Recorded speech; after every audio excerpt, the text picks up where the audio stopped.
I was so hopeful that a mixed race woman married to a Jewish guy could be elected president of this country.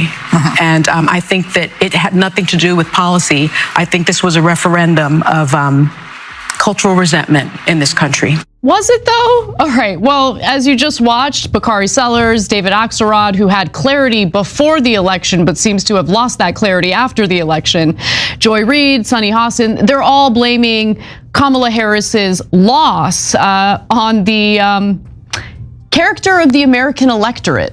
And I think that's a big mistake. In this video, Anna Kasparian takes aim at The View's take on a possible Trump revival, and she doesn't hold back. She analyzes the host's emotional reactions and exposes the one-sided way the media typically portrays Trump. Kasparian highlights the exaggerations and bias in their comments, offering viewers a much-needed reality check backed by sharp critique and solid statistics. She also calls out the double standards in their political narratives. If you're tired of media spin and craving a more grounded perspective, this is the video to watch. Anna Kasparian brings the heat. See for yourself. This is the second time that Democrats bet the House on white women. And there were appeals to racism in this campaign, and there is racial bias in this country, and there is sexism in this country. And anybody who thinks that that did not in any way impact on the outcome. I was so hopeful that a mixed race woman married to a Jewish guy could be elected president of this country. And I think that it had nothing to do with policy. I think this was a referendum of cultural resentment in this country. Was it though? All right, well, as you just watched, Bakari Sellers, David Axelrod, who had clarity before the election but seems to have lost that clarity after the election, Joy Reid, Sunny Hostin, they're all blaming Kamala Harris's loss on the character of the American electorate. And I think that's a big mistake. Because when you do that, number one, it's bad analysis and it's incredibly lazy. But number two, it only works to shield or provide cover for the mistakes that the Democratic Party has been making. Kasparian also pushes back against the media's tendency to blame white women for Kamala Harris's political setbacks. She argues that this kind of finger-pointing ignores the real issues. Rather than focusing on serious obstacles, like a Republican-led Congress that may limit Harris's agenda, the media opts for simplified headlines that avoid deeper analysis. Kasparian believes this narrow focus reveals the Democratic Party's failure to connect with voters through strong, people-centered policies. She says this approach not only alienates Americans, but also prevents the party from accepting real responsibility for its struggle to earn broad support. Against their reproductive health freedoms, and why do you think Latino men voted in favor of someone that's going to deport, says he's going to deport the majority of his community? White women like being called uneducated white women. I think the economy matters, national security matters. But when you put people in these boxes, I think that's a takeaway from this race. We have to look at the demographics. Also, I think it's worth noting that, you know, there are some red states that attempted to ban abortion or severely restrict abortion, but the people in those states voted in favor of ballot initiatives to legalize abortion, to reverse the negative impact of the reversal of Roe v. Wade. So saying that people are voting against their best interests kind of doesn't make sense when it comes to the reproductive rights issue, because what was Kamala Harris supposed to do? She was going, like, let's say she got elected. She would have come into office with a Senate controlled by Republicans. And I don't know, has it already been determined? Have Democrats lost the House? Yeah, almost certainly. Okay, so basically a Republican-controlled Congress.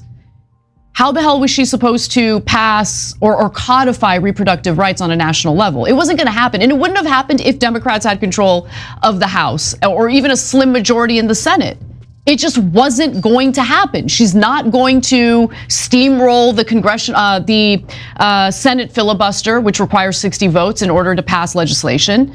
It wasn't going to happen. So, like, I think what Alyssa Farah-Griffin said there, and I never thought I would say this, but she's right. She's right. And I also think there's an issue with the way, like, liberals feel free to just demonize white people in general, right? Like, it turns people off. And if they're constantly told over and over again that they're the enemy, they're everything that's wrong with this country, you know, every bad thing that's happened here is because of, you know, the white European settlers and the white people who are here. Like, if one party is telling them they're the bad guys and they're not wanted and they're the root of every problem in the country, do you think that part of the electorate's going to vote? Anna Kasparian directly calls out the hosts of The View for placing too much emphasis on identity politics. She argues that this mindset oversimplifies complex issues and distracts from real policy matters that truly impact voters. By targeting and blaming specific demographic groups, the media overlooks the bigger picture. According to Kasparian, this strategy fails to address why so many people are turning away from mainstream politicians in the first place. If you think that's the main reason that she lost, you've misdiagnosed the problem. The main reason she lost is because Democrats don't deliver and they run establishment campaigns and not populist campaigns. And this is so stark because there's only two people in the country among the politicians that have run as populists. One is a fake populist, Donald Trump. One's a real populist, that's Bernie Sanders, right? And both of them had miraculous runs. And the media acknowledges, oh my God, but we thought Bernie was a joke. We thought he was going to get 1% against Hillary Clinton. He got 48%, nearly won the whole damn thing. And in 2020, he won the first 3 primary states. Oh my God, that's amazing, right? Donald Trump in this miraculous political comeback wins the second time. Those are the only two people that have ever run as populists in my lifetime for president. And they both did spectacularly well. Every establishment, Republican and Democrat that runs gets clowned, right? But they can't figure, they're like, oh, no, that's not it. And remember, Bernie's on the left, Trump's on the right. So it's not even a left-right thing. It's definitely not a racial thing. Bernie's terrific on race. Trump's terrible on race. But they both won. Oh, I'm sorry, Bernie didn't win ultimately, but he had a miraculous rise up in the polls. And so if you're looking at it in an unbiased way, clearly the American people are saying we don't like the elitism. Mm-hmm. And then here's a bunch of elites on television who are almost all millionaires telling you it's your fault and it's uneducated white women's fault. Okay, that leads to problem number 2, which is what Anna was talking about. If you keep insulting, by the way, not only some people, which they won't go free, but also the majority of people in this country. Do you think that's a good political strategy to say to 3/4 of the country that's white, you guys are the problem. It's your fault we lost. And it's your fault for being so uneducated and so white. Kasparian and Cenk Uygur argue that blaming Kamala Harris's struggles solely on voter intolerance is a major mistake. Instead, they point to deeper issues, namely political elitism and the widening gap between Democratic leadership and working-class Americans. Kasparian stresses that when media coverage centers too heavily on race and gender, it misses the Elitism's core reasons behind voter frustration, like the feeling of being ignored by politicians out of touch with everyday concerns. By focusing entirely on identity, traditional media overlooks the public's broader dissatisfaction with the lack of real change from established leaders.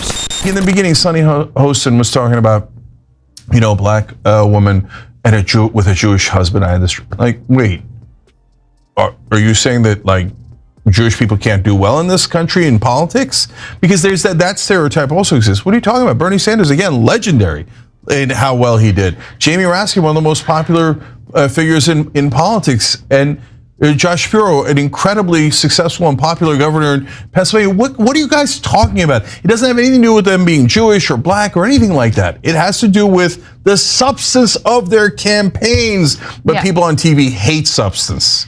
Yeah, it's lazy politics. It's boring, lazy, dumb politics. Okay, so could it be any black woman? Can it be Candace Owens? If Candace Owens is running for president, do we have to support her because we need to elect a black woman? What does she stand for? What does she represent? Is she going to serve the best interests for the electorate?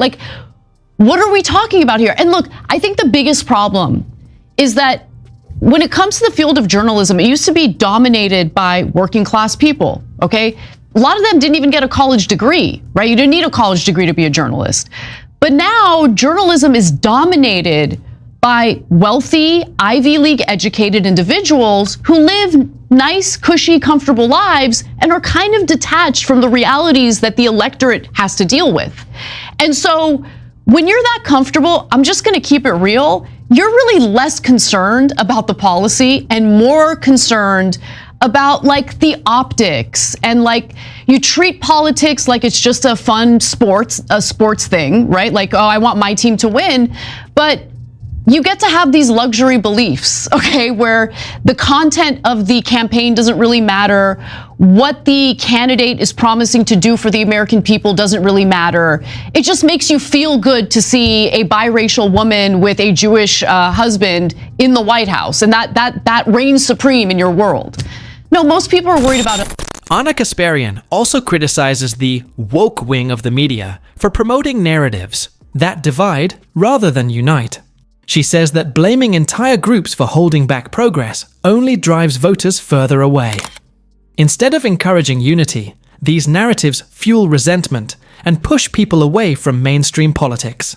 Kasparian argues that this type of messaging is counterproductive. It doesn't help. It actually makes populist leaders, who claim to fight for ordinary citizens and stand up to media elites, even more appealing. Want to see their quality of life increase, improve, and that hasn't been happening for a lot of Americans, and they're angry. Okay, yes, there's a level of wanting to retaliate against the establishment politicians, and Donald Trump is the perfect figure to utilize for that retaliation. And I think that there's a lot of that going on.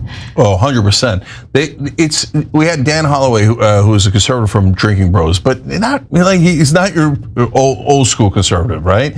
He's a right-wing populist. And he had a great analogy. He said, we know he's a bull in a china shop, but we hate the china shop. That's why we sent in the bull, right? And the china shop they're referring to is the establishment, corruption, etc. Now, Trump does his own corruption, and while he's in that china shop, he goes to the wrong part and tries to destroy the Constitution too. We know that, but at the same time, that is the part of the reason why he won. You got to understand that. But when I was talking about the glitch in the Matrix, the Cheneys are a perfect example, because these same actors, just a little while ago, were telling you how awful and terrible and evil Dick and Liz Cheney were. But now that we're in Act 3 of the play, they've now turned around 100% and telling you about that same crew. The View said Liz Cheney had incredible moral courage. She had a wonderful moral core. That was the phrase used by Whoopi Goldberg in particular.